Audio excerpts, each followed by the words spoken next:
I'm not really from the blogging, internet type of generation. I'm kind of old school. And I suppose all that stuff really has some value to it, but as I wrote recently, it really just burdens my heart, you know?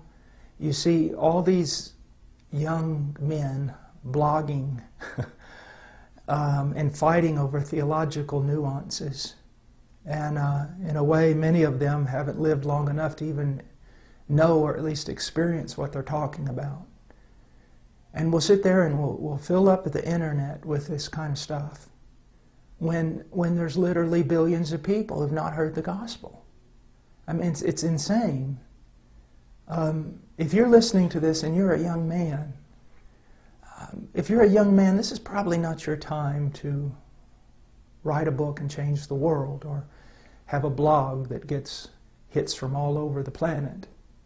This is your time to prepare yourself to become a man of God. Not to be on the internet, but to be alone with God in prayer until He pours out His Spirit on you and makes you a useful servant. And then go out and don't be involved in pouring water on a land that's saturated. Go out with your life and preach the gospel to the nations that don't know Christ. Why be alive? The need is tremendous. But I'm not going to tell you that the need is so tremendous and God won't get it done without you. God will get it done without you. But what a loss. What a loss of joy. You know, I invite you to a life of just real sacrifice and a life of joy unspeakable and full of glory. Some of you young men, you need to think about this. You need to think about going out there and preaching the gospel, suffering for Christ and relishing that suffering. Now, I'm 49 years old and my body is broken into a million pieces. Like Robert Murray McShane said, you know, the Lord gave me a message and a horse, and I've killed the horse. And I feel that way, but I can tell you this, I'm glad. I'm glad. He's worth dying for, young men. And don't waste your life trying to be a theological expert to a bunch of people who already probably know more than you do. Get out there and preach the gospel. Go to the fields. Go to the places where it's dark. Preach the gospel of Jesus Christ. There's, you know, right now I'm just rejoicing in what God's doing in India and Nepal, but there's Tibet. You know, God, I ask God, when are you going to open the door for Tibet? And China? And when are you going to open the door for Mongolia? A friend of mine out in California, an acquaintance of mine, Larry Pan, he has on his website or whatever, he said that he would rather be on the front lines preaching than jostling for prominence on the stage. Young men, go somewhere and die, that only God and hell will know your name.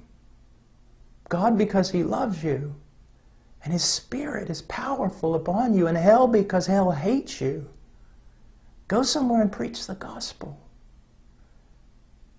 You know, I sometimes read the Puritans, and, well, I like the Puritans a lot, and Martin Lloyd-Jones and Charles Spurgeon, and then I look at the modern day preachers that we have been so blessed with.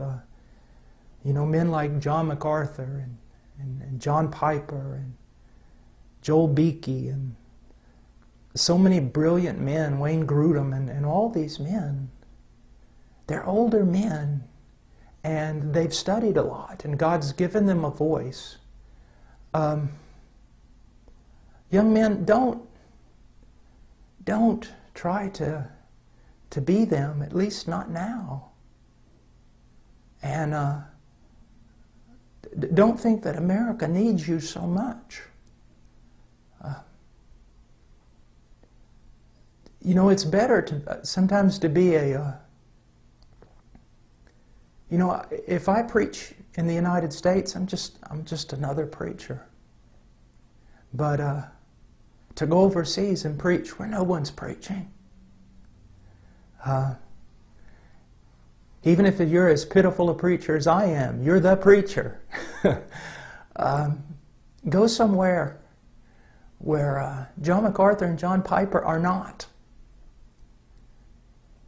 and preach the gospel, and pray, and intercede. You know, all the men that I've ever studied, all of them, it's hard for me to find a common denominator in their lives. Some of them were more Calvinistic, others not.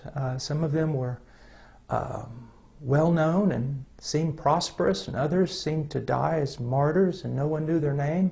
They're all so different, but I found one thing in common, and that was their life of prayer.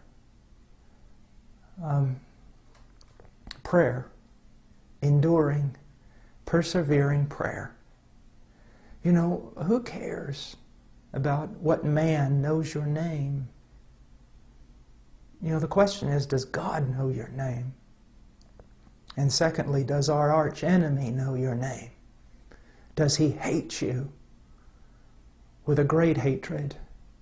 Not because you're some well-known preacher, but because on your knees you fight him. On your knees you wrestle with him. You've grabbed hold. You need to be a man of prayer. And because missions, like India, Nepal, everywhere else, it advances on prayer. You know, there's a few things that I've never heard. I've never heard an old man say that he wished he had spent less time with his wife and children. They always say the opposite. I've never met an old preacher who regretted spending too much time in prayer.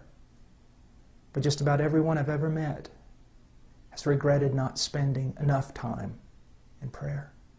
You know, if you know the Word really well, and boy, you're just perfect, and your thinking and your logic is pristine, but you're not a man of prayer, you're not worth 2 cents in the kingdom of heaven. You're just not worth 2 cents in the kingdom of heaven. You'll be full of a lot of knowledge and proud and no power. No power. And I pray that you would not jostle for prominence on America's stage. That you'd go and die somewhere for Christ. That your name would be known in heaven. That you'd be a man of prayer. That you'd study deeply, not in order to preach to other brilliant men, but to preach properly to those who have never heard, and to pastors whom God has raised up in foreign lands who've never had the privilege of studying as you have had the privilege to study. Well, this was impromptu. I got back, I guess it was yesterday, from India and Nepal, and tomorrow I head out to the strange land of California to preach. So I'll be needing your prayers. And then when I get back, I'll going to have several weeks just to kind of get back in the groove of things here at Heart Cry, and especially to get back with my family, with my wife and my 3 little children. Please, I covet your prayers. My life, for whatever it is, it depends upon the prayers of the saints. So please pray for me and pray for us, and pray for Nepal and India and all the other countries of the world. That Christ's name will be great among the nations from the rising to the setting of the sun, and that He will receive the full reward for all His suffering. God bless you. Have a great day.